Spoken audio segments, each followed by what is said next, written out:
సమరయుల పట్టణంలో ఉండేటటువంటి సమరయులని మరి యూదులు అంటరాని వారిగా చూసేవారు. అంటే వారితో కలిసి నడవటం కానీ, వారితో మాట్లాడటం కానీ, వారితో భోజనం చేయటం కానీ, వారితో సహవాసం చేయటం కానీ మరి యూదులు అది అలాగ చేసేవాళ్ళు కాదు. సమరయులు అంటరానేటువంటి వారిగా ఉండే ఆ పరిగణగా తీసుకునేటటువంటి వారు యూదులు. అయితే ఈ యొక్క సమరయ పట్టణంలో ఒక స్త్రీ ఉంది. ఆమె పేరు బైబిల్లో రాయబడలేదు కానీ అయితే ఆమె స్వభావం మంచిది కాదు. ఆమె కామవాంఛ కలిగినటువంటి ఆమె మరి ఆ పట్టణంలో మరి అనేటువంటి వారు ఆ పట్టణంలోనే ఈమె అంటరానటువంటి దానిగా చూసేటటువంటి వారు. ఎందుకంటే ఈమె వేశ్య, ఈమెకి 4 భర్తలు ఉన్నారు. మరి ఇంకా కొంతమంది భర్తలు కావాలి అనేటటువంటి కోరిక కలిగినటువంటి ఈమె మరి ఇలాంటి ఆమె ఆ పట్టణంలో ఉంటుంది. ఈమెతో ఎవరు మాట్లాడేవాళ్ళు కాదు, ఈమెని ఎవరు ప్రేమించేవాళ్ళు కాదు, ఎవరు కూడా ఈమెను చేసుకునేవాళ్ళు కాదు, ఎవరు ఈమెకి సహాయం చేసేవాళ్ళు కాదు.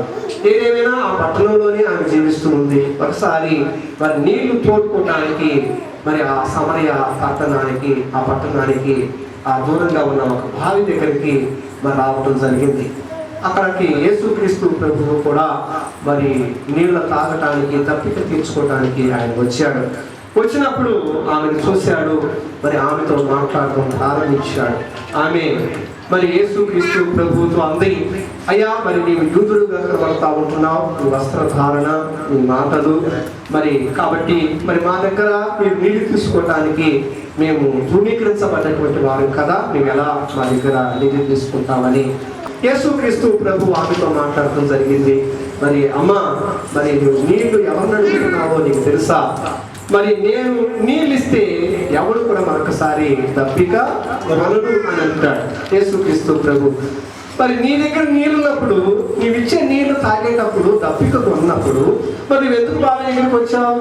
అయ్యా మరి దప్పిక కొనకుండా ఉండటానికి మరి నాకు మరలా నీళ్ళు ఇవ్వు, నీ దగ్గర ఉన్న నీళ్ళు నాకు ఇవ్వు అని చెప్పేసి ఆ సమరయ స్త్రీ యేసుక్రీస్తు ప్రభువుని అడిగింది.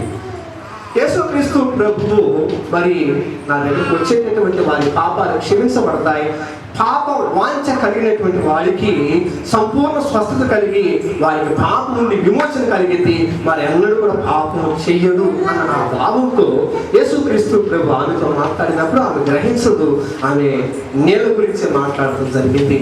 అప్పుడు యేసుక్రీస్తు ప్రభువు మరి ఎవరు అనేటటువంటి దాన్ని ఆమె గ్రహించింది. అయ్యా మరి యేసు ప్రభు అంటాడు, అమ్మా మరి నీ భర్తను తీసుకొని రా, మరి నీతో నేను మాట్లాడతాను అని చెప్పేసి అని అన్నప్పుడు నాకు భర్త లేడు అని చెప్పింది. ఆ తర్వాత నీకు భర్తలు ఉన్నారు, మరి ఇక్కడ ఉన్నటువంటి వాడి భర్త కాడు అని చెప్పేసి యేసు ప్రభు మాట్లాడినప్పుడు, ఆమె జీవితం గురించి యేసు ప్రభు మాట్లాడినప్పుడు ఆమె వెంటనే ఆమె గ్రహించింది, యేసు ఆయన క్రీస్తు అని, ఆయన మెస్సయ్య అని ఆమె గ్రహించింది. దేవునికి స్తోత్రం కలుగును గాక. దయచేసి 25:4 అధ్యాయం యోహాను సువార్త మీరు చదివితే అక్కడ ఆ స్త్రీ ఆయనతో ఆయన వచ్చినప్పుడు మాకు సమస్తమును తెలియజేయని చెప్పగా, యేసు నీతో మాట్లాడుచున్న నేనే ఆయనని ఆమెతో చెప్పాను. ఆమెతో చెప్పగానే ఆమె వెంటనే గ్రహించింది, యేసు ఆయన మెస్సయ్య, ఆయన రక్షకుడు అని ఆమె గుర్తించింది. దేవునికి స్తోత్రం కలుగును గాక. హల్లెలూయా. మొట్టమొదటిగా యేసుక్రీస్తు ప్రభువు ఆమెతో మాట్లాడినప్పుడు ఆమె యేసుక్రీస్తు ప్రభుతో, సమరయ స్త్రీ యేసుక్రీస్తు ప్రభుతో మాట్లాడినప్పుడు, యేసుక్రీస్తు ప్రభు సమరయ స్త్రీతో మాట్లాడినప్పుడు యేసుక్రీస్తు ప్రభువు ఎవరు అనేది సమరయ స్త్రీ గుర్తించింది, గ్రహించగలిగింది. దేవునికి స్తోత్రం కలుగును గాక. పోయిన వారం చెరసాల నాయకుడు ఒక అద్భుత కార్యం చూసినప్పుడు ఆ అద్భుత కార్యం చూడగానే తాను ఎవరైతే చెరసాలలో ఉండి స్తుతించాడో ఆ దేవుడు ఎంత గొప్పవాడో అతను గుర్తించాడు. ఇక్కడ సమరయ స్త్రీ దేవుని పిల్లలారా ప్రభుతో మాట్లాడినప్పుడు, ప్రభువు సమరయ స్త్రీతో మాట్లాడినప్పుడు యేసు ప్రభు ఎవరు అనేది ఆమె గ్రహించింది. ఈరోజు చాలా మంది యేసుక్రీస్తు ప్రభు ఎవరు అనేది గ్రహించలేకపోతా ఉంటున్నారు. యేసుక్రీస్తు ప్రభు ఎవరు, ఆయన ఎవరు నీవు మాటతో చెప్పటం కాదు, నీవు ఎవరో చెప్పటం కాదు, నీ హృదయంలో ప్రభువుని గురించి ఏమి గ్రహిస్తున్నావు? ఏమని గ్రహిస్తా ఉంటున్నావు? యేసుక్రీస్తు ప్రభుకి ఎప్పటి నుంచో నువ్వు ప్రార్థన చేస్తున్నావు. యేసుక్రీస్తు ప్రభు ఎన్నోసార్లు నీతో మాట్లాడుతూ ఉంటున్నాడు. యేసుక్రీస్తు ప్రభు ఎవరు? అసలు ఏంటి నీ హృదయపూర్వకంగా ఆయన ఎవరు అని నువ్వు గ్రహిస్తున్నావో ఒక్కసారి నీ మనస్సాక్షితో నువ్వు ప్రశ్నించుకో. ఈరోజు నువ్వు ఏ సమాధానం చెబుతావు? దేవుని బిడ్డలారా, యేసుక్రీస్తు ప్రభు పరిచర్య చేస్తూ ఉంటుంటే శిష్యులు ఆయన దగ్గర ఉంటారు. అప్పుడు శిష్యులతో యేసుక్రీస్తు ప్రభు అంటాడు, అయ్యా మరి నేను ఈ గ్రామంలో ఈ చుట్టుపక్కల ప్రాంతంలో మరి చాలా అద్భుతాలు చేస్తున్నాను కదా, మరి సూచక క్రియలు చేస్తా ఉంటున్నాను, చాలా మంది నా దగ్గరకు వస్తూ ఉంటున్నారు, నా మాటలు వాళ్ళు వింటున్నారు, నా ద్వారా ఉపయోగాన్ని పొందుకుంటా ఉంటున్నారు. అసలు ఏమనుకుంటున్నారు ఈ మనుషులందరూ కూడా? నా గురించి ఏమని చెప్పుకుంటున్నారు? నేను ఎవరని చెప్పుకుంటున్నాను? నేను మరి చేస్తున్న అద్భుతాలను బట్టి నా గురించి ఏమని ఆలోచిస్తూ ఉంటున్నారు? ఒకసారి మీరు ఏమైనా తెలుసుకున్నారా? ఈ సమాచారం మీకు ఏదన్నా అందిందా అని యేసుక్రీస్తు ప్రభు అడుగుతాడు. అడిగినప్పుడు పేతురు ఒక మాట అంటాడు. దయచేసి మీరు ఈ మాట చదవాలని ఇష్టపడతా ఉంటున్నాను. మత్తయి సువార్త 16వ అధ్యాయము 15వ వచనం కనుక మీరు చదివితే అక్కడ మరి పేతురు మాట్లాడుతున్న మాటను మనం గ్రహించగలం. దయచేసి అప్పుడు ఆయన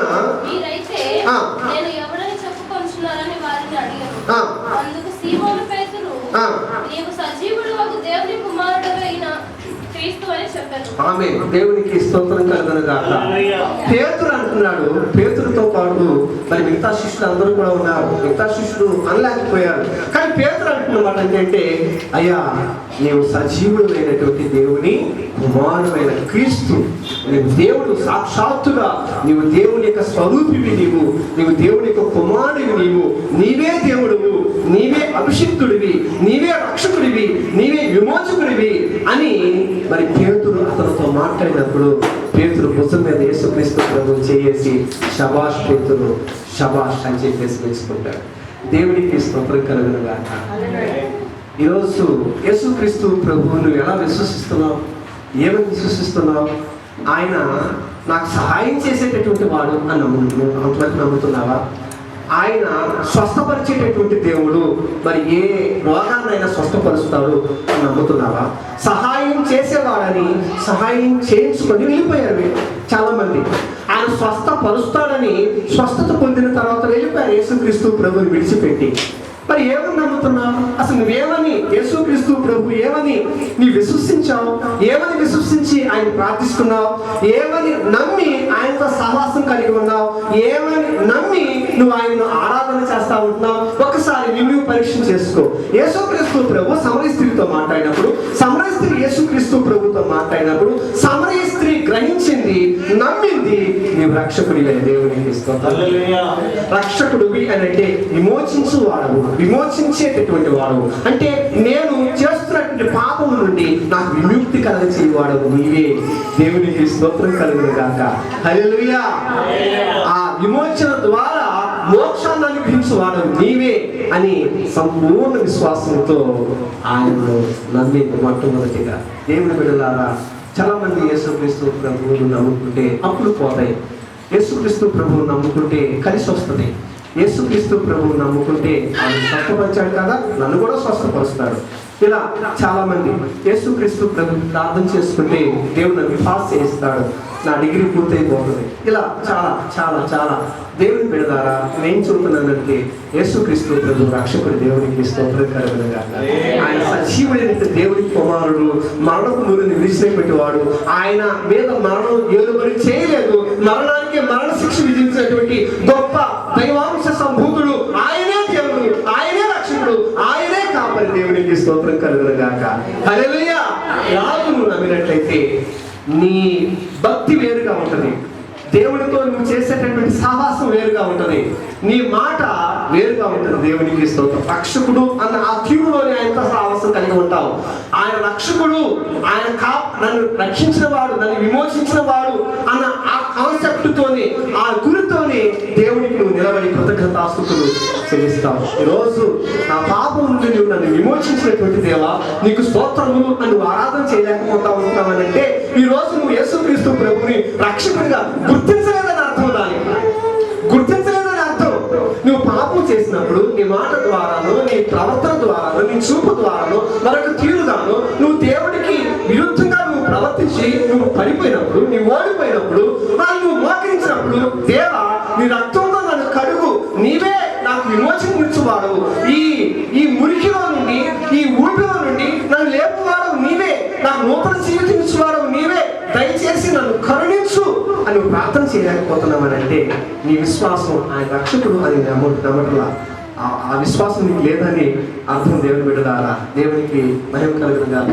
ఆయన రక్షకుడు యేసుక్రీస్తు ప్రభు శిష్యులతో పాటు కలిసి ఒక పట్టణానికి వెళ్తా ఉంటున్నాడు. ఒక పట్టణానికి వెళ్తా ఉంటుంటే కానాను ప్రాంతంలో ఉన్నటువంటి ఒక స్త్రీ, కానాను స్త్రీ యేసుక్రీస్తు ప్రభువుని వెంబడిస్తూ ఆమె ఒక పెద్ద కేక పెడతా ఉంటుంది. ఆమెకు ఉన్నటువంటి పరిస్థితి చాలా భయంకరమైన పరిస్థితి, కుటుంబంలో నెమ్మది లేనటువంటి పరిస్థితి. అంటే తన కుమార్తెకి దయ్యం పట్టింది. ఆ దయ్యం పట్టిన కుమార్తె ఇల్లంతా ఆగం చేసేస్తూ ఉంటుంది, వస్తువులన్నీ ఆగం చేసేస్తూ ఉంటుంది, గుడ్లన్నీ చించేస్తూ ఉంటుంది, తన గుడ్లన్నీ చింపుకుంటూ ఉంటుంది, దిగంబరిగా రోడ్లెంపు తిరుగుతూ ఉంటుంటే ఆ తల్లిదండ్రుల గురించి ఈమె కుమార్తె కదా, ఇతరు కుమార్తె కదా అని అలా చెప్పుకున్నట్టే ఆ సిగ్గు, అవమానం, చాలా నెమ్మదిలేని పరిస్థితి, చాలా ఘోరమైనటువంటి ఆ పరిస్థితులలో మరి దేవుడే యేసు ప్రభువే నన్ను కాపాడాలి, నన్ను రక్షించాలని విశ్వసించి నమ్మి యేసుక్రీస్తు ప్రభు శిష్యులతో పాటు ఆయన ఆ ప్రాంతానికి వస్తున్నాడని, సంచరిస్తున్నాడని తెలుసుకున్నటువంటి ఆ స్త్రీ ఒక మాట అంటారు, దేవునికి స్తోత్రం కలుగును గాక. ఏ మాట్లాడుతుంది మీరు బైబిల్ చదవాలని నేను ఇష్టపడతా ఉంటున్నాను. మత్తయి సువార్త 15వ అధ్యాయము 22వ వచనం చదవండి దయచేసి. దావీదు కుమారుడా, ఏమంటుందండి ఈమె? దావీదు కుమారుడా అని సంబోధిస్తుంది. దేవునికి స్తోత్రం కలుగును గాక. హల్లెలూయా. ఇప్పుడు తను పాస్టర్ గారు అని అనాలంటే పాస్టర్ గారు అని మీకు తెలియాలి కదండి. కాబట్టి ఇంకొకరు మనం ఏదైనా సంబోధించేది, కొండలు విడిచిపెట్టింది. కొండలు విడిచిపెట్టింది అని అంటే తన పాపాన్ని తాను విడిచిపెట్టింది అని అర్థం. తన పాపాన్ని తాను విడిచిపెట్టింది. దేవుడు మాట్లాడినప్పుడు లోపడాలి. దేవుడు మాట్లాడినప్పుడు ఇదేంటి చూపిస్తాయి, ధిక్కరించకూడదు, ఎదురు తిరిగి ఆయన ప్రశ్నించకూడదు, లోపడాలి. ఎప్పుడైతే యేసుక్రీస్తు ప్రభు ఆమెతో మాట్లాడి ఆమె చేస్తున్నటువంటి పాపాన్ని యేసుక్రీస్తు ప్రభు ఆమెకి చెప్పాడో, బహిర్గతం చేశాడో, వెంటనే ఆమె నమ్మింది.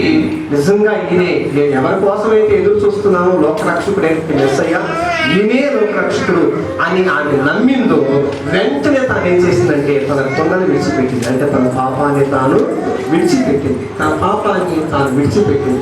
చాలాసార్లు మనతో దేవుడు మాట్లాడలేదా? ఎన్ని కూడికలకి వెళ్తే, ఎన్ని కోటాలకు వెళ్తే దేవుడు మనతో మాట్లాడలేదు? ఆరాధన కూడిక ద్వారా, అంటే ఈ ఆరాధన ద్వారా దేవుడు ఎన్నిసార్లు మనతో మాట్లాడలేదు? ప్రతి వారం మనతో మాట్లాడుతూనే ఉంటున్నాడు కదా, ప్రతి కూడికలో మనతో మాట్లాడుతూనే ఉంటున్నాడు కదా. దేవునితో ఎలా సావాసం కలిగి ఉండాలి, దేవుని మందిరంలో మనం ఎలా ఉండాలి, మరి దేవునికి మనం ఎలా ప్రార్థన చేయాలి, మనం ఏ విధంగా మన పాపాలు ఒప్పుకోవాలి, ఏ విధంగానైతే దేవుడు నీతో మాట్లాడుతూ ఉంటున్నాడో, దేవుడు నీతో మాట్లాడినప్పుడు కొండలు విడిచిపెట్టేసేయాలి. ఆమె నీళ్ళు చేసుకోవడానికి వచ్చింది, కొండలతో వచ్చింది.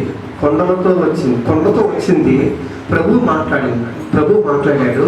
ఆమె ఏం చేయాలి? యాక్చువల్గా వెంటనే ఆ నీళ్లు కొండలో పోసుకొని ఆ కొండ భుజాన పెట్టుకొని కొండతో పాటుగా వెళ్ళాలి. ఆమె వచ్చిన పని అదే కదా. యేసు ప్రభు వస్తాడని నాకు తెలుసా? యేసు ప్రభు ఆమెతో మాట్లాడతాడని తెలుసా? యేసు ప్రభు ఆయన క్రీస్తు, ఆయన మెస్సయ్య రక్షకుడు అని ఆయన వస్తాడు ఆయన ఏమీ తెలియదు. ఆమె పని మీద వచ్చిందండి. ఆ పని ఏంటంటే నీళ్లు తీసుకొని తన బావి దగ్గరికి వచ్చింది. ప్రభు తనతో మాట్లాడినప్పుడు వెంటనే తాను ఏం చేయాలంటే యాక్చువల్గా మరి తన కొండలో నీళ్లు తీసుకొని మరి ఏ పని మీద వచ్చిందో ఆ నీళ్ళ కొండ తన దుసాలు పెట్టుకొని సంకన పెట్టుకొని తను తిరిగి మన గ్రామానికి వెళ్ళాలి. కానీ ఆమె ఏం చేసిందంటే కొండలు విడిచిపెట్టి, పరిశుద్ధాత్మ దేవుడు ఆమె కొండ విడిచిపెట్టి అనే మాట పెట్టాడు అని అంటే, ఎప్పుడైతే యేసుక్రీస్తుని గుర్తించిందో ఆయన పరిశుద్ధుడని, రక్షకుడని, ఆమె కొండ విడిచిపెట్టింది. అయ్యా, నేను చాలా లోపల బాప్తిజం తీసుకొని ఎప్పటి నుంచో మందిరానికి వస్తున్నానండి, నేను క్రైస్తవురాలు కదా, నేను ప్రార్థన చేస్తా, యేసు ప్రభు రక్షకుడు నాకు తెలియకపోవడం ఏమిటి? మీరు కొత్తగా ఒక అన్నిటికి బోధించినట్టు మీరు నాకు బోధిస్తున్నారే, సంఘానికి బోధిస్తున్నారే అని చెప్పేసి మీ మనసులో ఒకవేళ ఉందేమో, ఒకవేళ ఏమేమో మీరు ఏం చెప్పినా కూడా మేము వెళ్ళిపోతాం అన్నట్టు మీరు కూర్చున్నారేమో అనిపిస్తుండొచ్చు ఒకరిద్దరు కన్నా కనీసం. అయితే నీవు ఆయన రక్షకుడు, ఆయన విమోచకుడు అని నువ్వు విశ్వసిస్తే ఏమని అనుకున్నావు? నువ్వెందుకు అవిధేయురాలుగా నువ్వు ఉంటున్నావు? నువ్వెందుకు అవిధేయుడిగా నువ్వు ఉంటున్నావు? అంటే అవిధేయుడుగా నువ్వు ఉంటున్నావు అనంటే, నీ కొండ నీ సంకనే ఉందనంటే, నీ కొండ నువ్వు తీసుకొని మందిరం నుండి వెళ్తున్నావు అనంటే దానికి అర్థం ఏమిటి? దానికి అర్థం ఏమిటి? నువ్వు ఎదురు తిరిగి దేవుడితో మాట్లాడుతూ ఉంటున్నావు అనమాట. నీ జీవితాన్ని సరి చేసుకోవడానికి నువ్వు ఎంత మాత్రం కూడా ఇష్టపడతలేదు. నీ తప్పులు నువ్వు సరి చేసుకోవడానికి ఎంత మాత్రం కూడా నీవు ఇష్టపడతలేదు. అంటే నీ తప్పు నువ్వు సరి చేసుకోవడానికి ఇష్టపడతలేదంటే దానికి అర్థం ఏమిటి? దేవుడు అంటే నీకేం లేదు. ఏం చెప్తాడు ఆయన? అంటే దేవుడు అంటే భయం లేదని అంటే ఏంటి? నువ్వు రోమిడ్స్కొని దేవుడితో మాట్లాడుతున్నావు ఏంట్రా అన్నట్టుగా నీ భావం. అంటే అంటలేదు కానీ నీ ప్రవర్తన అలా చూపిస్తుంది అనమాట. దేవుడు వెళ్ళారా, దేవుడు మాట్లాడినప్పుడు చెవులు కట్టుకొని తల మంచి అయ్యా నన్ను క్షమించు క్షమించు, ఈరోజు నాతో మాట్లాడావు, ఎన్నోసార్లు మాట్లాడావు, అతిక్రమంలో దాచిపెట్టువాడు వడ్డీలో తలుపు ఎద్దు నుండి నేను ఎవరైతే నా స్వరం వింటాడు. ఏ రీతిగా దేవుడు నీతో మాట్లాడుతున్నాడు, ఏ విషయంలోనైతే దేవుడు నీతో మాట్లాడుతూ ఉన్నాడు, ఏ ఉద్దేశంతో అయితే దేవుడు నీతో మాట్లాడుతూ ఉంటున్నాడు. అలా అలా ఒక కార్పెంటర్కి ఒక మంచి డిజైన్ చేయాలనిపించింది ఒక చెక్క మీద. తను ఏం చేస్తాడు? మొట్టమొదటిగా ఒక పెద్ద ముద్దు తీసుకుంటాడు. అది చెట్టు నుండి వస్తుంది, దానికి ముళ్ళు ఉంటాయి, చక్క వేడు ఉంటుంది, ఆ వేడు ఎండిపోయి ఉంటుంది, తగిలిపోయి ఉంటుంది. దాన్ని చాలా చాలా చేయాలి. ఆ ముళ్ళన్నీ తీసేసేయాలి, బేడంతా తీసేసేయాలి, దాన్ని బాగా ఎండబెట్టాలి. ఏమండి, ఈ ముళ్ళు కొట్టేటప్పుడు, ఈ బెరడు తీసేటప్పుడు, ఎండ పెట్టేటప్పుడు ఈ మొత్తు ఈ కార్పెంటర్కి లోబడలేదు అనుకోండి, వినలేదనుకోండి, ఏమైంది? ఒకసారి ఆలోచన చేయండి. లేదు అది తొమ్ము ముద్దండి, బాగా ముడి ఉంది దానికి, బాగా ముళ్ళు ఎక్కువ పెద్ద ముళ్ళు ఉంది దానికి, ఒక చిన్న వస్తువుతో కొడితే అది గిరగట్లేదు, అది దానికి చెక్కబడతలేదు. అప్పుడు ఏం చేస్తాడు ఆ కార్పెంటర్?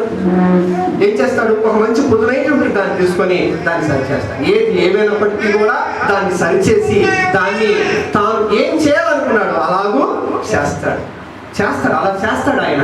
కాబట్టి దేవుని బిడ్డలారా, నీవు దేవునితో ఎప్పుడైతే ఆయన సన్నిధిలో కూర్చుంటావో, ఇలా ఒక కూడికలోనూ దేవుని యొక్క వాక్యం వినడానికి ఇలా కూర్చుంటావో, దేవుడు తన దాసుల ద్వారా ఎంతో ఎంతో శక్తివంతంగా నీతో మాట్లాడుతూ ఉంటాడు, సంఘంతో మాట్లాడుతూ ఉంటాడు, విశ్వాసంతో మాట్లాడుతూ ఉంటాడు. దేవుడు మాట్లాడినప్పుడు నీ మనస్సాక్షి గుచ్చుకుంటే, నీ మనస్సాక్షి అవును ఎస్ దేవుడు నాతో ఈరోజు మాట్లాడాడు అని నీకు అనిపించినప్పుడు నువ్వేం చేయాలంటే వెంటనే లోపడాలి, వెంటనే తలవంచాలి. ప్రభువా నన్ను క్షమించు, నన్ను క్షమించు అని ఎప్పుడైతే నువ్వు అని ప్రార్థన చేసి నీ జీవితాన్ని మార్చుకుంటావు, క్రమక్రమేపీ దేవుడు నీకు తల్లిగర్భంలో ఎందుకు రూపించాడో, దేవుడు నీకు ఏం చేయాలనుకుంటున్నాడో, దేవుడు నీకు ఎలా వాడుకోవాలనుకుంటున్నాడో అలా చేస్తాడు. దేవుడికి స్తోత్రం కదా. దేవుడు నిన్ను వాడుకోవటానికి అది నీ చేతుల్లోనే ఉంది. నువ్వు ఎంత త్వరగా సరి చేసుకుని లోపడతావో, ఎంత త్వరగా లోపడతావో, ధిక్కరించకుండా నువ్వు లోపడతావో, నువ్వు అంత త్వరగా ఆయన సంకల్పంలో పరిపూర్ణుడు అవుతావు. దేవునికి స్తోత్రం కలుగునుగాక. ఆ కార్పెంటర్ తను ఏ కాన్సెప్ట్ తోటి, ఏ ఉద్దేశంతో, ఏ డిజైన్ చేయడానికి ఆ చెక్కను తీసుకున్నాడు. చాలా కష్టపడి మరి ఆ మొత్తు కూడా ఆ కార్పెంటర్ లోబడి, తను ఏం చేసినా కూడా లోబడి, అలా తాను చేసినప్పుడు ఒక మంచి వస్తువుగా తను తీసుకొచ్చినప్పుడు అక్కడ పెట్టినప్పుడు ఎట్లా ఉంటుంది? ఎంతో మంది వస్తాడు. ఎవరండి ఇది చేసింది? ఎంత బాగా చేశారండి, ఏం డిజైన్ అండి, ఎక్కడ చూడలేదనండి. లోకానికి నిన్ను నూతన సృష్టిగా చేస్తాడు దేవుడు. దేవునికి స్తోత్రం కలుగును. ఎప్పుడు చేస్తాడు? దేవుడు నీతో మాట్లాడినప్పుడు, దేవుడు నిన్ను కల్పించినప్పుడు, దేవుడికి నువ్వు లోబడినప్పుడు, దేవుడి సన్నిధిలో కొండ విడిచి వెళ్ళినప్పుడు. కొండ తీసుకునేది కాదండి, ఏమంటే ప్రభాకర్ గారు, కొండ తీసుకెళ్తే పని కాదది కాదు. కాబట్టి దేవుని బిడ్డలారా, ఏమే ప్రభువు తనతో మాట్లాడినప్పుడు ఏం చేసిందంటే, ఎఫెసీయులకు రాసిన పత్రికలో మాట్లాడుతుంది. పౌలు అంటాడు, దయచేసి 4:22 మన ప్రాచీన స్వభావమును విడిచి అనే మాట దయచేసి చదవండి. అన్నమాట త్వరగా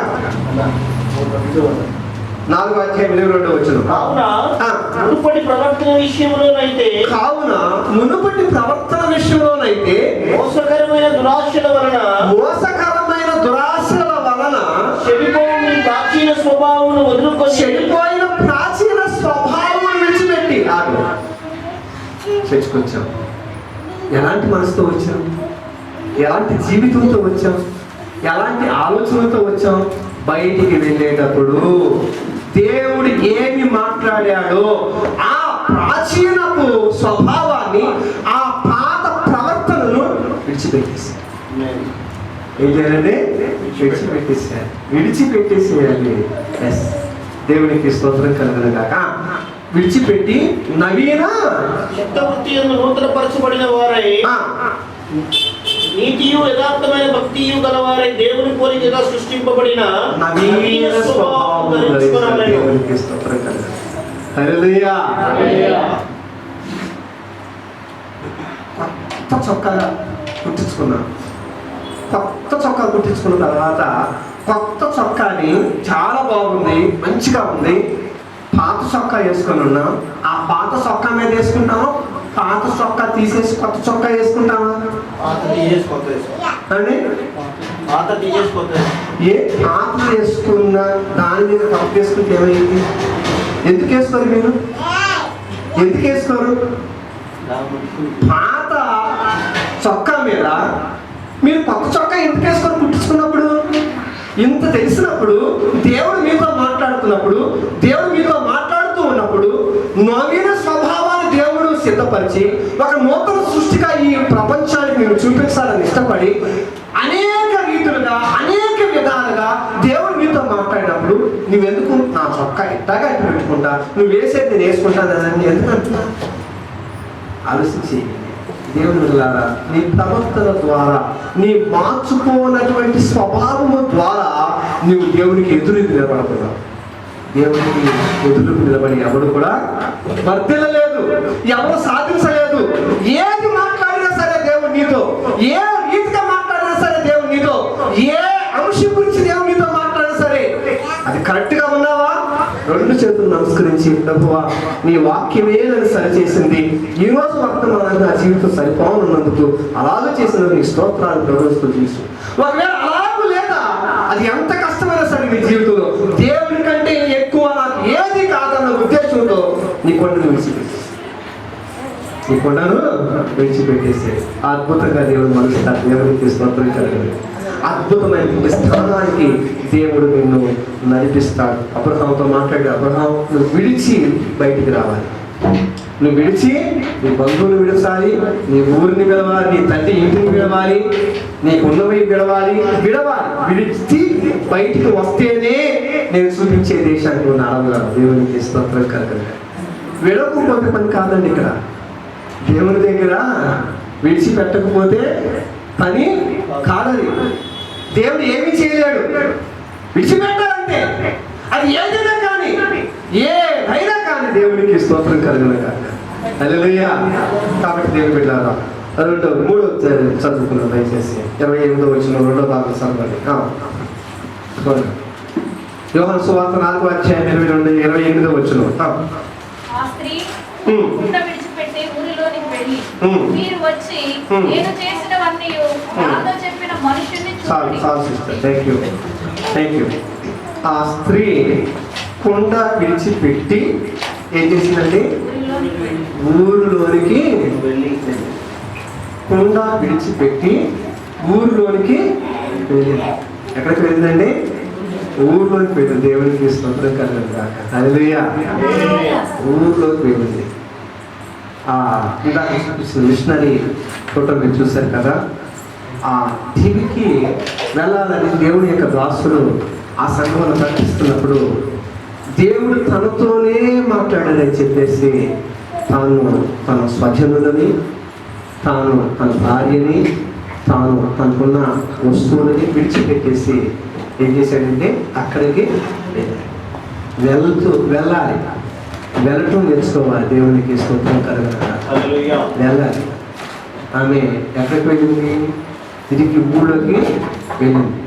ఆమె ఎందుకు వెళ్ళింది? ఊళ్ళోకి సువార్త చెప్పడానికి వెళ్ళింది, ప్రభు గురించి చెప్పడానికి వెళ్ళింది. ప్రియులారా, విడిచిపెట్టిన తర్వాత ఏం చేయాలి? విడిచిపెట్టిన తర్వాత ఏం చేయాలంటే ఏం చెయ్యమని దేవుడు చెప్పాడో అది చేయాలి. దేవునికి స్తోత్రం కలుగునుగాక. ఏం చెయ్యమని ప్రభువు చెప్పాడో అది చేయాలి. దేవుడు ఎక్కడికి వెళ్ళమన్నాడో అక్కడికి వెళ్ళాలి. నువ్వు ఏమీ ప్రశ్నించకుండా వెళ్ళాలి, ఏమీ ప్రశ్నించకుండా వెళ్ళాలి. దేవుడు యోనాతో మాట్లాడాడు. ఏమని మాట్లాడాడు? నినివేలో ఉన్నటువంటి ప్రజలందరూ కూడా పాపం చేస్తున్నారు, నాకు లోపడతలేదు. నినివే పట్టణంలో ఉన్నటువంటి మనుషులందరూ కూడా చంపేయాలనుకున్నాను, ఆ పట్టణాన్ని తగలబెట్టాలనుకున్నాను. ఆయన ఒక అవకాశం నినివే పట్టణంలో ఉన్నటువంటి ప్రజలందరికీ కూడా ఇవ్వాలని నేను అనుకుంటున్నా. నువ్వు వెళ్ళి వాళ్ళు చేస్తున్నటువంటి పాపాన్ని నువ్వు అక్కడ ప్రకటించు. నినివే పట్టణంలో వాళ్ళ పాపాలను ఒప్పుకోమని చెప్పు. నినివే పట్టణ వాసులందరినీ కూడా నువ్వు వెళ్ళి చెప్పు యోనా అని దేవుడు యోనాతో మాట్లాడితే, నినివేకి వెళ్ళాల్సినటువంటి యోనా నినివేకి వెళ్ళకుండా ఎక్కడికి వెళ్ళారు? తర్షీసుకి. దేవుడు ఏం చేశాడు? ఒక చేపను నియమించాడు. తర్షీసుకు వెళ్ళేటువంటి ఓడలో ఒక పెద్ద తుఫాన్ వచ్చింది. ఒక మనిషి చూడండి, నన్ను తీసుకొని సముద్రంలో వేయండి అని అంటే చూడండి ఎంత భయంకరమైన విషయము. సముద్రమే ఆ పరిస్థితులకు వచ్చింది. చేపను దేవుడు నియమించాడు, చేపను మింగింది. చేప మింగిన తర్వాత మన దేవుడు ఎక్కడ మన కక్కిందని చేప ఎక్కడైతే యోనా మరి ఆ తర్షీషుకి వెళ్ళటానికి బయలుదేరాడో అక్కడే కక్కింది. తర్వాత మన యోనా ఎక్కడికి వెళ్ళాడు? నినివేకి వెళ్ళాడు. దేవుడికి స్తోత్రం కలగాలి. ప్రియులారా, దేవుడు ఎక్కడికి వెళ్ళమంటే అక్కడికి వెళ్ళాలి. పాపం ఆ యవనస్తుడు ఆ ద్వీపానికి 2 సార్లు వెళ్ళాడు. 3వసారి ద్వీపంలో చనిపోయాడు. తాను 3 సార్లు తను భయపడిపోయాడు. అక్కడ మనుషులు చూశారు, వాతావరణం చూశారు. వాళ్ళు చాలా బలం కల వాళ్ళు, బాణాలు పట్టుకొని నిలబడ్డారు. చంపేస్తారన్న భయంతో తను తిరిగి వచ్చేసి తన మనస్సాక్షి తనతో మాట్లాడినప్పుడు, నువ్వు వెళ్తానని మనం చేసుకున్నావు, దేవుడు నీతో మాట్లాడాడు, నువ్వు వెళ్ళాల్సిందే అని ఎవరెవరో ఒత్తిడి చేస్తున్నట్టుగా తన మనస్సాక్షి తనతో మాట్లాడినప్పుడు తను లోపడ్డాడు. ఈసారి నిలబడ్డాడు. తన ఆ ప్రాంతానికి వెళ్ళాడు. హతసాక్షిగా మార్చబడ్డాడు. ఆ రక్తం మొదలుపెట్టింది. ఆ దీప వాసులందరూ కూడా దేవునికి స్తోత్రం కలిగి రక్షణ పొందారు. దేవుని పిల్లలారా, దేవుడు ఎక్కడికి వెళ్ళమన్నారో, ఎవరి దగ్గరికి వెళ్ళమన్నారో, ఎవరితో మాట్లాడమన్నారో ఆ ప్రాంతం నీకు ఎంత మాత్రం సౌకర్యం కాకపోయినా, ఆ మనుషుడు ఎంత మాత్రం నీ మాటలు అంగీకరించినటువంటి వ్యతిరేకులైనా, ఏమండి అర్థమవుతుందా? నీవు అక్కడికి వెళ్ళాల్సింది. ఎందుకు వెళ్ళాలి? మనం అందరం కూడా వేరే వేరే ప్రాంతాలను హైదరాబాద్ వచ్చిన వాళ్ళమే. దేనికోసం వచ్చాము కానీ మనం ఎందుకు వెళ్ళాలి అని అంటే ప్రభువుల గురించి చెప్పడానికి వెళ్ళాలి. దేవుని ప్రభువుల గురించి ప్రకటించడానికి వెళ్ళాలి. మనం అందరం కూడా ఎక్కడికి వెళ్ళాలి? దేవుడు ఎక్కడికి వెళ్ళమంటే అక్కడికి వెళ్ళాలి. ఆమేన్. అపోస్తలుల కాలం ఒక వాక్యం చూపించాలి, ఇష్టపడతా ఉంటున్నాను. పౌలు 21వ అధ్యాయం 10వ వచనం చదువు దయచేసి. 21వ అధ్యాయం అపోస్తలుల కార్యం 10వ వచనం. మేము అనేక దినములు ఉండగా అగబు అని ఒక ప్రవక్త యూదయ నుండి వచ్చింది. అతడు మా యొద్దకు వచ్చి పౌలు నడికట్టు తీసుకొని తన చేతులను కాళ్లను కట్టుకొని, యెరూషలేములోని యూదులు ఈ నడికట్టు గల మనుష్యుణ్ణి ఇలాగ బంధించి అన్యజనుల చేతికి అప్పగింతురని పరిశుద్ధాత్మ చెప్పుచున్నాడని. ఈ మాట వినినప్పుడు మేమును అక్కడి వారును యెరూషలేమునకు వెళ్ళవద్దని అతనిని బతిమాలుకొంటిమి. కానీ పౌలు ఇదెందుకు? మీరు యేసు నా గుండె బద్దలు చేసిదరేలా? నేనైతే ప్రభువైన యేసు నామము నిమిత్తము యెరూషలేములో బంధించబడుటకు మాత్రమే కాక చనిపోవుటకు సిద్ధంగా ఉన్నాను అంటారయ్యా. యెరూషలేములో ప్రభువు గురించి ప్రకటించేటటువంటి వాళ్ళు కాళ్ళు చేతులు కట్టేసి బంధించేసి చెరసాల వేస్తున్నారట. నువ్వు ఇంకా చాలా సువార్త చెప్పాలి, నువ్వు చాలా పరిచర్య చేయాలి, మా దగ్గర ఉండు అని చాలా ప్రేమ అభిమానం గల వాళ్ళందరూ కూడా ఏడ్చి మరి పౌలు యెరూషలేముకి వెళ్ళకుండా వాళ్ళు ఆయన ఆటంకపరుస్తూ ఉన్నారట. తనకి చాలా బాధేసింది.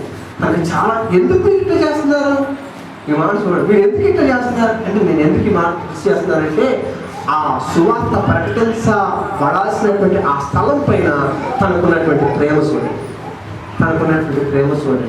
ఒక నశించిపోయే వ్యక్తి, ఒక సమస్యలో ఉన్నటువంటి ఒక వ్యక్తి, సమాధానం లేక సంతోషం లేక ఉన్నటువంటి ఒక వ్యక్తి మీకు తటస్థించినప్పుడు యేసు ప్రభు సమాధానం ఇస్తాడని, యేసు ప్రభు సహాయం చేస్తాడని అది నువ్వు గుర్తించి ఎరిగి ఆ మనిషి నువ్వు చెప్పకపోతే నీకు ఆ తపన ఉండదు. ఎందుకని ఈ మనిషి సమాధానం లేక ఉంది, కుటుంబంలో సమస్యలతో ఉంది, ఈ మనిషి సమస్యలతో ఉంది. నా ప్రభు, నేను ప్రార్థిస్తున్నటువంటి నా దేవుడు ఈ సమస్యలను తీసివేయగలడు.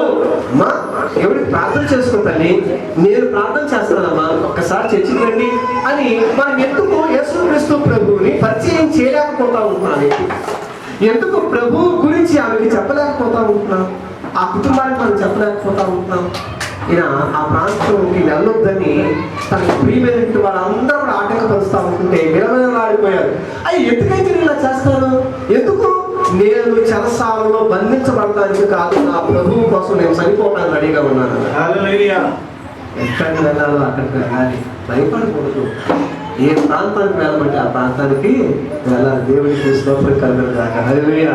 మీరు ఎవరికైనా సరే దేవుని సేవ చేయాలని మీకు ఇష్టం ఉన్నట్టయితే, దేవుడు ఎక్కడికి పంపించాలి అని కోరిక మీకు ఉన్నట్టయితే నాకు చెప్పండి. నేను అక్కడ ఏం కలిగి ఉన్నా, కొన్ని సంవత్సరాలు భారం కలిగి ఉన్నా, ఏంటంటే కొంతమందిని దేవుని సేవకులుగా తర్ఫీదించి సువార్త ప్రకటించబడినటువంటి ప్రాంతాలకు మిషనరీస్గా పంపించాలనే ఉద్దేశం కలిగి ఉన్నాను. దానికి కావలసినటువంటి తర్ఫీదు నేను ఇస్తానికి సిద్ధంగా ఉన్నాను. దేవునికి స్తోత్రం కలుగును గాక. మీకు సువార్త ప్రకటించాలి, దేవుడి గురించి చెప్పాలి, నేను దేవుణ్ణి తెలియని ప్రాంతానికి వెళ్ళాలి అనే ఒక్క కోరుకుంటే చాలు. సమర్పించుకొని మీరు నా దగ్గరికి వస్తే నేను మీకు కొన్ని విషయాలు మాట్లాడతాను. దేవునికి స్తోత్రం కలుగును గాక. హల్లెలూయా. ఎవరైనా సరే దేవుడికి కావాలి. అలాంటి జీవులు చాలా ఉన్నాయి. బ్రతుకుట క్రీస్తే సావైతే లాభం. దేవునికి స్తోత్రం కలుగును గాక. దయచేసి 4 విషయాలు మనకు చూద్దాం. దయచేసి 30 వచ్చిన చదవాలని ఇష్టపడి 29:30. మీరు వచ్చి నేను చేసినవన్నీ నాతో చెప్పిన మనిషిని చూడుడి, ఈయన క్రీస్తు కాడా అని ఆ ఊరి వారితో చెప్పగా వెంటనే ఆమె ఊళ్ళోకి వెళ్ళిపోయి ఊళ్ళో ఉన్నటువంటి వాళ్ళందరికీ చెబుతుందనండి. ఏమని చెబుతా ఉంటుంది? ఇదిగో నా జీవిత ప్రవర్తనలు యావత్తును కూడా చూపించినటువంటి ఆయన బావి దగ్గర ఉన్నాడు. ఆయన బావి దగ్గర దేవుని బిడ్డలారా, ఆమె యేసుక్రీస్తు ప్రభువుని రక్షకుడిగా గుర్తించి ఆ రక్షకుడిని ప్రకటించింది. దేవునికి స్తోత్రం కలుగును గాక. హల్లెలూయా. ఆ రక్షకుడిని ప్రకటించింది. ఆమె ఏ గ్రామం నుంచి అయితే వచ్చిందో ఆ గ్రామానికి వెళ్ళి ప్రభువుని గురించి బోధిస్తుంది. దేవునికి స్తోత్రం కలుగును. ప్రభువుని గురించి చెబుతుంది. దేవునికి మహిమ కలుగును. హల్లెలూయా. డిఎల్ మోడీ దైవజనుడు, ఆయన గొప్ప మిషనరీ, మంచి సువార్థికుడైన, కొన్ని లక్షల మంది ప్రభుత్వకి నడిపించినటువంటి గొప్ప దైవజనుడు. ఆయన ఒక తీర్మానం తీసుకున్నాడట. నాకు ఒకరు సువార్త చెబితే నేను రక్షించబడ్డాను కాబట్టి నా పాప బంధకాలు తెగిపోయినాయి, కాబట్టి నాలాగా రక్షణ పొందినటువంటి వారు గొప్పలో ఈ లోకంలో ఉన్నారు, నేను సువార్త ప్రకటించాలి అని మంచి భారము, మంచి ఉద్దేశం కలిగి రోజుకు ఒక్క వ్యక్తికైనా సరే నేను సువార్త చెప్పందే నేనేమీ తినను, ఏమీ తాగను అని తీర్మానం చేసుకున్నాను. అలాగూ ప్రతిరోజు సువార్త ప్రకటిస్తూ ఉన్నాడు. ఒక రోజు అతనికి ఎవ్వరు ఎదురవ్వలేదట. కారణం ఏమిటంటే ఒక పెద్ద వర్షం కురుస్తుంది. మొదలుకొని ఇంకా వర్షం పడతానే ఉంది. అందుకని ఎవరు కూడా ఆయన ఎవరితో కలవడానికి అవకాశం లేకుండా పోయింది. చాలా బాధపడుతున్నారు. అప్పటికి టైం దాదాపుగా మధ్యాహ్నం 3 గంటల అలా టైం అయ్యిందట. చాలా టైం అయిపోయింది. అంతవరకు తాను ఏమి మంచి తీర్మానం తీసుకున్నాడు కదా, ఒక వ్యక్తికైనా సువార్త ప్రకటించిందే, నేనేమి తినను, ఏమి తాగనని. అయితే మరి ఎవరికి సువార్త ప్రకటించాలి? ఈరోజు ఎవరికి సువార్త కనిపించలేదు అని తాను ఉన్న ఆ గదిలో బాల్కనీ అంటే ఆ బాల్కనీలో నుండి చూస్తున్నాడట. ఎవరు కనపడలేదట. అయితే కొంచెం దూరంగా ఒక వ్యక్తి ఆ 2 చేతులు ముడుచుకొని ఉరుకుతూ తను ఆ వాల్ఫోన్లో ఒక చిన్న చెట్టు కింద నిలబడి ఉన్నదట ఉరుకుతూ. ఆ వ్యక్తిని డిఎల్ మోడీ గారు చూసి మరి వెంటనే తాను కిందకి దిగి ఆ ఒక గొడుగు తీసుకొని పరిగెత్తుకుంటూ ఆ వ్యక్తి దగ్గరికి వెళ్ళి ఆ వ్యక్తికి అయ్యా పెద్ద వర్షం పడుతూ ఉంటుంది, చచ్చిపోతూ ఉంటున్నారు, చాలా చనిపోతుంది, వెళ్ళిపోతూ ఉంటున్నారు అని చెప్పేసి గొడుగు పట్టుకొని మరి మీరు ఎక్కడికి వెళ్ళాలి సార్ అని అన్నారు. అయ్యా మరి ఈ పక్క వీధి కాక ఆ పక్క వీధి కాక ఆ లాస్ట్ హౌస్ మాదేనండి, ఆ పక్కకి వెళ్ళాలని చెప్పేసి తాను అన్నప్పుడు రండి సార్ నేను ఎమ్మటే వస్తాను, గొడుగు పట్టుకొని వస్తానని చెప్పేసి మరి ఆ గొడుగు పట్టుకొని ఆ పెద్ద వర్షం బాగా గాలి వస్తూ ఉంటుంది, పెద్ద వర్షం, మరి ఆ గొడుగు పట్టుకొని అతనితో పాటు నడుతూ ప్రారంభించాడు. తనతో ప్రారంభించి మరి అతను ఎవరు అని అడగటం, మరి తన గురించి తాను చెప్పుకోవడం, అలా కొంచెం మాటలు కలుపుకొని మెల్లమెల్లగా ఏం చేశాడంటే యేసుక్రీస్తు సువార్తను ప్రకటించాడు. దేవునికి స్తోత్రం కలుగునుగా. హల్లెలూయా. సువార్తను తాను ఇంటికి వెళ్ళిపోయే లోపు సువార్తను ప్రకటించి తాను ప్రార్థన చేసుకున్నాడు. ప్రభువా నీకు స్తోత్రాలని ప్రార్థన చేసుకున్నాడు. ప్రభువుని గురించి చెప్పాలన్న భావం నీకు ఎందుకు లేదు? మనం సహోదరుడా, నువ్వు నిజంగా రక్షించబడ్డావా? నువ్వు రక్షించబడి ఉంటే రక్షించబడినటువంటి వారి పరిస్థితి ఏంటి ఆలోచించేయండి. బుధవారం రోజు మనం 4th phase కోసం రక్షించుకుని ఆత్మల కోసం ప్రార్థన చేస్తా ఉంటాం. ఎంతమంది వస్తున్నారు? మనం సువార్త చెప్పాలి అంటే ప్రభువు గురించి చెప్పాలి. ప్రార్థన చేయడానికి రాకపోతే ఇంకా చెప్పే పని ఎప్పుడు అవుతుంది? ఆలోచించేయండి. ప్రభువుల గురించి ప్రకటించాలి. దేవునికి స్తోత్రం కలుగునుగాక. సువార్త ప్రకటించడం అంటే మరి యేసు ప్రభువు గురించి చెప్పడం అంటే నాకు చాలా ఇష్టం. నేను చాలా ప్రాంతాలకు వెళ్ళాను. నేను 99లో సేవకు వచ్చాను. 99లో సేవకు వచ్చిన తర్వాత మరి నాతో పాటు టీమ్స్ వైజ్గా తీసుకొని వెళ్ళాను. ఇక్కడ ఉన్నటువంటి వాళ్ళు నాతో పాటు సువార్త ప్రకటించడానికి వచ్చినటువంటి వాళ్ళే. యేసు క్రీస్తు రక్షకుడని చెప్పాలంటే నాకు మహా ఆనందం. ఎందుకంటే అది నిజం, అది సత్యం. ఆయన సత్యమైనటువంటి దేవుడికి స్తోత్రం కలుగునుగా. ఎక్కడ ఎత్తైన స్థలం ఉందో అక్కడ నిలబడి మరి యేసు ప్రభు రక్షకుడు అని ప్రకటిస్తూ ఉంటాను. నేను ఎందుకు ఈ మాట చెబుతున్నానంటే కొన్ని సంవత్సరాల సువార్తకు వెళ్ళకపోతే మనం సువార్తకు వెళ్తలేదండి ఏంటి అనే వాళ్ళకి ఎవరు లేరు. ఇక్కడ ఎవరు నన్ను అడగట్లేదు.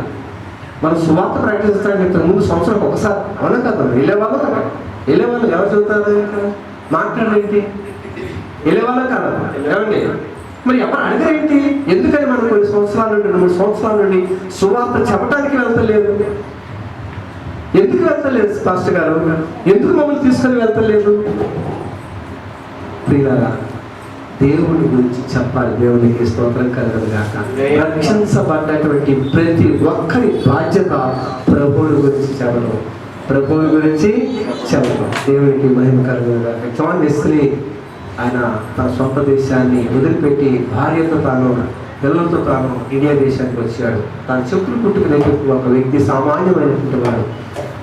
అయితే ఒక అతను అడిగాడంటే జాన్ వెస్లీని, సార్ మీరు సువార్త చెబుతుంటే చాలామంది రక్షించబడతా ఉంటున్నారు, చాలామంది ప్రభువుని అంగీకరిస్తూ ఉంటున్నారు. ప్రభువుని అంగీకరించే విధంగా మీరు సువార్త ఎలా ప్రకటిస్తున్నారు సార్ అని అడిగారట. అప్పుడు జాన్ వెస్లీ గారు అన్నారట, అయ్యా నేను మా నాన్న చెప్పులు కుట్టడం నాకు నేర్పించాడు.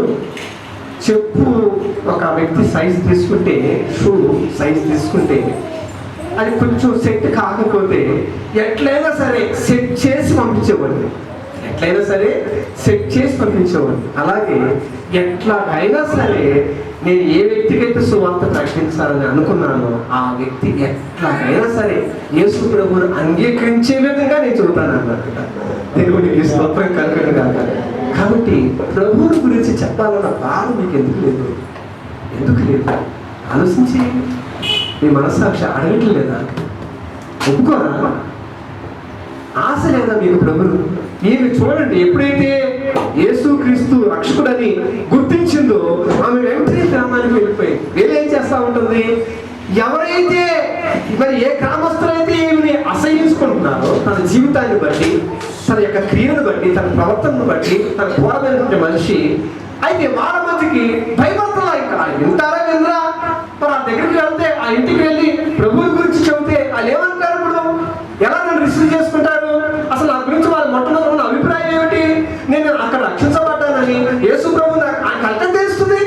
ముందు రిసీవ్ చేసుకోవాలి కదా. ఏమీ ఆలోచించాల, ఏమీ ఆలోచించాల. నేను తెలుసుకున్న నా ప్రభువుని ప్రకటించాలి. దేవునికి స్తోత్రం కలుగును. ఏ పరిస్థితికి భయపడదు. చాలా మంది అంటారు ఏంటంటే, ఒక ప్రాంతానికి స్వార్థ ప్రకటించడానికి వెళ్ళారు. నల్గొండ డిస్టిక్, మిర్యాలగూడ, తర్వాత అక్కడ పొందుగుల నుంచి ఒక ప్రాంతానికి వెళ్ళారు. స్వార్థ మరి దాదాపుగా 2006 సంవత్సరం అనుకుంటా. మంచిగా కరపత్రాలు పెట్టుకుని స్వార్థ ప్రకటిస్తా అంటే ఒక యవనస్తుడు దూరంగా నుంచున్న మా టీంలో ఉన్నటువంటి యవనస్తుడు, అంటే తాను కొత్తగా వచ్చాడు, రక్షించబడ్డాడు, దూరంగా నుంచున్నాడు, చెట్టు కింద కూర్చున్నాడు. కూర్చుంటే నేను చాలాసార్లు గమనించాను. అంటే ఒకవేళ ఒకసారి మనకి బాగోక నుంచున్నాడేమో అన్నట్టుగా అనుకుని 2-3 సార్లు గమనిస్తాను. అలాగే సువార్త ప్రకటించే టైంకి టీంలో నుండి బయటకు వెళ్ళిపోతున్నాడు. టీంలో నుండి బయటకు వెళ్ళిపోయి అక్కడ ఎవరన్నా సువార్త వినటానికి వచ్చారే, ఆళ్ళలోనన్నా ఉంటున్నాడు, ఒంటరిగా ఉంటున్నాడు. గమనించి, తమ్ముడా నేను చాలాసార్లు గమనించాను, ఏంటి నువ్వు సువార్త ప్రకటించేటప్పుడు మన టీంలో ఉండలేదు, కరపత్రాలు పంచటం లేదు, కొంచెం దూరంగా ఉంటున్నావు అని అంటే, నా సువార్త ప్రకటించడం రాదండి. ఏం సువార్త ప్రకటించడం అంటే ఏముంది? నువ్వు రక్షించబడ్డానండి. ఎందుకు ఎట్లా నువ్వు రక్షించబడ్డావు చెప్పాడు. నువ్వు ఎట్లా రక్షించబడ్డావో ఆ వ్యక్తి నువ్వు అదే చెప్పు. నువ్వేమి విశ్వసించావు ప్రభువుని, నువ్వు అదే చెప్పు అని చెప్పేశాను. సరే, నువ్వు సువార్త ప్రకటించడం ఒక కరపత్రం తీసుకెళ్ళి ఒక మనిషికి ఒకరికి ఏమైంది, మరి ఎందుకు వచ్చావు నువ్వు నాతో పాటు నువ్వు ఈ యొక్క పరిచర్యకి అని చెప్పలేదు సార్. పాస్టర్ గారు అన్న, నాకు సిగ్గండి, నాకు ఏంటంటే సిగ్గు దేనికి? తప్పు చేయడానికి సిగ్గుపడాలి. ఇక ప్రభు మాట్లాడినప్పుడు ప్రభు మాటలు అంగీకరించకుండా ఒక చిన్న పుచ్చుకొని వెళ్ళిపోతుంటే సిగ్గుపడాలి, కానీ సువార్త ప్రకటించాలి సిగ్గేంటి? అమ్మ, దేవుడు గొప్ప కార్యం చేశారు కదమ్మా, మరి సాక్ష్యం చెప్పేది నిలబడి అంటే నాకు సాక్ష్యం చెప్పాలని చాలా ఇష్టం కాదండి. సిగ్గు ఏంటంటే సిగ్గు అంట. దేవుడు సిగ్గుపడి చేయకుండా ఉంటే ఏమైపోతాను? మీ కుటుంబం ఏమైపోతుంది అంటే దేవుడు చేయడానికి సిగ్గుపడకూడదు, దేవుడి గురించి చెప్పడానికి నీకేం కావాల్సింది అడ్డం. దేవుడు పెట్టారు. కొంతమంది చేత కాదంటాడు, కొంతమంది సిగ్గు అంటారు, కొంతమంది ధైర్యం లేదండి, నాకు భయం అండి. ఎందుకు భయం? దేవుడు బిడ్డలారా ప్రభువుని గురించి ప్రకటించాలి. దేవుడికి స్తోత్రం కలుగుతుంది. అది ఏమైనా కానీ ఎట్లయినా సరే ఈ జీవితంలో ఒక ప్రశ్న నేను వేస్తాను. చాలా సంవత్సరాలు అయి ఉండొచ్చు మీరు రక్షించబడి బాప్తిజం తీసుకొని యేసుక్రీస్తు రక్షకుడిగా అంగీకరించి చాలా సంవత్సరాలు అయి ఉండొచ్చు. ఇన్ని సంవత్సరాలలో ఒక్క వ్యక్తిని నన్ను రక్షణ నడిపించాను. సమాధానం ఒక అన్యుడిని, ఒక విగ్రహారాధికుడిని ఒక్కలనన్నా ఎంతవరకు ఒక్కలనన్నా నడిపించాము. ఏమండి గ్రూపుడికి పెట్టించుకుంటారు చాలా మంది. నేను కంటిన్యూ గ్రూపుడికి పెట్టించుకునే వాళ్ళు ఉంటారు. మీకు అప్పుడప్పుడు గ్రూపుడికి పెట్టించుకున్నప్పుడు మీ పక్కింటి వాళ్ళు పిలుస్తున్నారు వాక్యం వినిపించడానికి.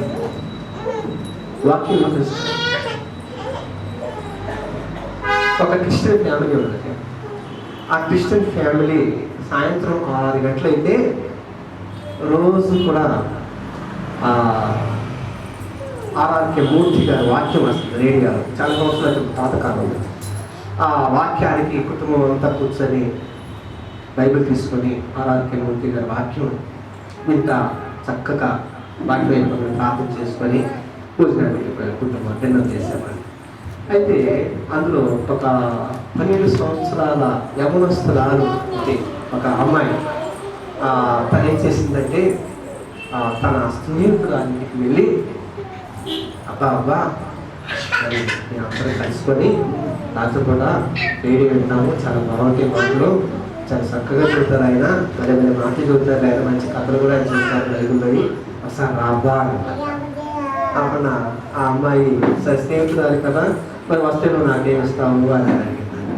అంటే ఆ స్నేహం కదా, అది మేమైతే నేను అది ఇస్తాను అని చెప్పేస్తాను. మరి వస్తాను కానీ మరి నువ్వు నాకు కూల్ డ్రింక్ ఇప్పియాలి తప్పనిసరిగా, అయిపోయిన తర్వాత నాకు రోజు కూల్ డ్రింక్ ఇప్పిస్తాను రా అన్నమాట ఈ అమ్మాయి. ఆ అమ్మాయిని తీసుకొచ్చి చక్కగా తన అమ్మ నాన్న పరిచయం చేసి మరి అందరూ కూడా కూర్చొని చక్కగా దేవుని యొక్క వాక్యం వింటున్నారట దేవుని యొక్క వాక్యం. తర్వాత ఆ రోజు రక్షణ గురించి, యేసుక్రీస్తు ప్రభు యొక్క రెండో రాకడ గురించి మరి ఈ దైవజనుడు ప్రకటన గ్రంథం నుండి మరి మాట్లాడుతూ ఉంటున్నారు ఆరాధ్య మూర్తి గారు. మాట్లాడినప్పుడు దేవునికి స్తోత్రం కలుగును గాక, లూదియా హృదయం తెరవని రీతిగా ఆ పాప హృదయాన్ని దేవుడు తెలిసాడు. పాప హృదయాన్ని దేవుడు తెలిసాడు. వెంటనే ఆమె అక్కడే తన పాపాన్ని తాను ఒప్పుకొని యేసుక్రీస్తు ప్రభు తన సొంత రక్షకుడిగా అంగీకరించి ఆ ఇంటి నుండి వెళ్ళిపోతే, ఆమె ప్రభువుని గురించి తన ఇంట్లో చెబితే తన ఇంట్లో వాళ్ళు ఆమె బయటకు పంపించేశారు. ఆమె బయటకు పంపించేసిన తర్వాత ఆమె ఇంటిలో నుంచి బయటకు వచ్చేసింది. ఆమె వివాహం చేసుకోకుండా దేవుని సేవ చేస్తున్నారు. దేవునికి స్తోత్రం కలుగును గాక. ఒక చిన్న అమ్మాయి, ఒక వయసు ఉన్నటువంటి అమ్మాయి, ఆమె మరి దేవుడి యొక్క వాక్యం పట్ల వినిపించాలన్న ఆ ఎంత చక్కటి శ్రద్ధ ఉందో దేవుడికి మహిమ కలుగును గాక. నీకు తెలుసు, నీ ద్వారా పట్టణంలో దేవుడు రక్షించాలని వారి సిద్ధపరిచాడు. ఆమె ఈమె భయపడలా, సిగ్గుపడలా, ఈమె వెళ్ళి ప్రభువుల గురించి ప్రకటించింది. చివరి మాట నేను మీకు చూపించి నేను ప్రార్థన చేస్తాను. దయచేసి 39వ వచనం చదవండి. నాతో చెప్పానని సాక్ష్యం ఇచ్చిన స్త్రీ యొక్క మాటను బట్టి ఆ ఊరిలోని సమరయులలో అనేకులు ఆయన యందు విశ్వాసం ఉంచిరి. ఆమేన్. చూడండి ఇక్కడ ఎంత చక్కగా లేఖనం చక్కగా తేటగా రాయబడింది. చూడండి, ఆమె చెప్పిన మాటలను బట్టి. ఏంటండి ఆమె చెప్పిన? చూడండి, బైబిల్ చదవండి గట్టిగా, ఆ మాట చదవండి. నేను చేసినవన్నీ నాతో చెప్పానని సాక్ష్యం ఇచ్చిన స్త్రీ యొక్క మాటను బట్టి. సాక్ష్యం ఇచ్చిన స్త్రీ యొక్క మాటను బట్టి, ఆమె యొక్క మాటను బట్టి చాలా మంది ఏం చేశారంటండి? విశ్వాసం ఇచ్చారు. దేవునికి స్తోత్రం కలుగు. అంటే ఆమె ఎంత ప్రయాసపడిందో చూడండి, ఆమె ఎంత కష్టపడిందో చూడండి. ఒక మనిషి ప్రభు యొక్క మాటలు విశ్వసించే రీతిగా బోధించాలంటే ఆ మనిషికి ఉండేటటువంటి తపన చాలా చాలా గొప్పది. నేను నమ్మను కానీ ఆదివారం దేవుని యొక్క వాక్యం చెప్పడానికి సోమవారం నుండి సిద్ధపడతాను. ప్రార్థన ద్వారా ఏంటి అంశం ఏమిటో, ఏ టాపిక్, ఏ వాక్యం తీసుకోవాలి, ఏ లేఖన భాగాన్ని వివరించాలి, ఏ లేఖన భాగం వివరిస్తే బిడ్డలకి అర్థమవుతుంది, ఎలా అర్థమయ్యే రీతిగా వివరించాలి, చాలా ప్రార్థన చేసుకోవాలి, చాలా సిద్ధపడాలి. సోమవారం నుండి శనివారం దాకా నేను అబద్ధం చెప్పకుండా ఆమె ఎంత కష్టపడిందో చూడండి. వాళ్ళందరూ కూడా, ఆ గ్రామంలో ఉన్నటువంటి వాళ్ళందరూ కూడా ఆమె చెప్పిన మాటను బట్టట ఆమె ఏం చేయాలి? అందరూ కూడా ఏం చేశారంట? విశ్వాసం ఉంచారంట. దేవుడికి అంతగా కష్టపడింది, అంతగా ప్రభువు గురించి చెప్పి, అయ్యా నిజంగానండి, రండి మీరు రండి, నా జీవితం అంత చెప్పేశాడు ఆయన. అసలు ఇంతకు ముందు ఆయనతో నాతో ఏ సంబంధం లేదండి, ఎప్పుడు నేను ఆయనతో ఎంత చెప్పిందో. దేవుడు ఆరాధనగా మీతో మాట్లాడుతున్నాడు. సాక్షి చెబుతున్నావా? ఇక్కడ రక్షించబడ్డటువంటి వాళ్ళకి, క్రైస్తవులకే నువ్వు చెప్పలేకపోతే క్రైస్తవులు కానటువంటి వారికి ఏం చెబుతావు? చాలా మంది నాతో అంటారు, అయ్యా ఈరోజు వాక్యం ద్వారా దేవుడు నాతో మాట్లాడాడు అని అంటారు. మంచిది, వెరీ గుడ్. అయితే ఆ మాట నువ్వు సంఘంలో నిలబడి చెబుతున్నావా? దేవుడు నాతో మాట్లాడాడని చెబుతున్నావా? ఆరాధన చేస్తా ఉంటుంటే ఈరోజు దేవుడు నాతో మాట్లాడాడు అని నువ్వు చెబుతున్నావు. మంచిది, వెరీ గుడ్. ఆ మాట నువ్వు సంఘంలో నిలబడి చెబితే ఇంకా ఎంతమందికి ప్రోత్సాహకరంగా ఉంటుంది, దేవుడికి ఎంత మహిమకరంగా ఉంటుంది. అది క్రైస్తవులు అనేటువంటి వాళ్ళు ఈ గుంపులో నువ్వు చెప్పలేకపోతే దేవుడిని ఎరగనటువంటి వారు నువ్వు ఎలా చెప్పగలుగుతావు? ఇవి దేవుడిని ఎరిగినటువంటి వారికి చెప్పిందా, ఎరగనటువంటి వారికి చెప్పిందా? ఎరగనటువంటి వారికి చెప్పడం ఎంత కష్టం నీకు తెలియాలంటే ఒక్కసారి నువ్వు బయటికి వెళ్ళు. రోడ్డు ఎంత పడుతున్న ఒక వ్యక్తికి తన వెంబడి నడుచుకుంటా వెళ్ళు, తనతో పరిచయం చేసుకో, ప్రభు గురించి నువ్వు చెప్పు. ఆ రియాక్షన్ ఎలా ఉంటుందో ఒకసారి నువ్వు అప్పుడు నీకు అర్థమవుతుంది ఎంత కష్టం. దేవుని బిడ్డలారా సాక్షి చెప్తారు. ఏమేంటంటే ఆమె ఏమి ఇచ్చిందంటే సాక్ష్యము ఇచ్చింది. ఆ మాట ఉందా లేదండి? సాక్ష్యము. అది చిన్నదైనా కావచ్చు, పెద్దదైనా కావచ్చు, దేవుడు నీకు చేసిన కార్యాన్ని చెప్పాలి. ఆమేన్, హల్లెలూయా. పిల్లలు లేనప్పుడు దేవునికి పిల్లలు ఇస్తే నువ్వు ఖచ్చితంగా చెప్పాలి, దేవుడు నాకు సంతానాన్ని ఇచ్చాడు, ఆయనే రక్షకుడు. ఏమండి, నువ్వు చచ్చిపోతావు, నువ్వు బ్రతకటం సాధ్యం కాదు అని డాక్టర్స్ డిక్లేర్ చేశారు. అయితే ప్రార్థన ద్వారా దేవుడిని ముట్టి స్వస్థపరిచి డాక్టర్ సైతం కూడా ఆశ్చర్యపోతుంది, నువ్వు ఎలా బ్రతుకున్నావమ్మా, ఆ వ్యాధి ఎలా పోయింది అని అంటున్నారు. నువ్వు సిగ్గుపడకుండా ఎక్కడికి వెళ్ళినా సరే నిలబడి సాక్ష్యం చెప్పాలి. దేవునికి స్తోత్రం కలుగును. దేవుడిని ఎరగనటువంటి వారి ముందు నిలబడి, దేవుడు నన్ను ముట్టాడు, నన్ను స్వస్థపరిచాడు, ఫలానా రోగం నన్ను వేధించింది అని చెప్తారు. దేవుడికి మహిమ కలుగును. హల్లెలూయా. రక్తస్రావ రోగం కలిగిన స్త్రీ ఆమె స్వస్థత పొందిన తర్వాత ఏం చేసిందో తెలుసండి. ఆ తర్వాత మనం చదువుకుంటూ వెళ్ళిపోతుంటే మరి ఆమె చాలా మందికి చెప్పిందంట ఆమె చేసినట్టు కార్యం. దేవుడికి స్తోత్రం కలుగును. హల్లెలూయా. నువ్వు పొందుకుంటున్నావు కానీ సాక్షించవట్లా. కింద ఒక మాట చదవండి, అది ఒక పారాగ్రాఫ్ గా ఉంటుందండి. ఆ మాటలు ఆయన యొద్దకు వచ్చి తమ యొద్ద ఉండమని ఆయనను వేడుకొనిది కనుక, తమ యొద్ద ఉండమని ఆయన వేడుకొని, ఒకప్పుడు ఆయన ఎవరో తెలియదండి. ఇప్పుడు వీళ్ళందరూ అంటున్నారు యేసుక్రీస్తు ప్రభు దగ్గరికి, ఆ భావి దగ్గరికి, ఆయన దగ్గరికి వచ్చి అంటున్నారు, అయ్యా రండి మా గ్రామానికి రండి, దయచేసి మరి మీరు 2 రోజులు మాతో ఉండండి, మాకు దేవుని యొక్క వాక్యం చెప్పండి. దేవుడు ఏంటి, ఎలాంటి స్వభావం గలవాడు, ఎలాంటి గుణగణాలు కలిగిన వాడు, ఏం మహాత్యం కలిగినటువంటి వాడు, అయ్యా చెప్పండి అని యేసుక్రీస్తు ప్రభువుని వాళ్ళు తన గ్రామానికి తీసుకుని వెళ్ళారు. యేసుక్రీస్తు ప్రభువుని తమ గ్రామానికి తీసుకుని వెళ్ళటానికి కారకురాలు ఎవరు? ఆలోచించేయండి, ఒకసారి ఆలోచించేయండి. ఇంకొక మాట ఉంటుంది అక్కడ, చదవండి, అద్భుతమైనటువంటి మాట.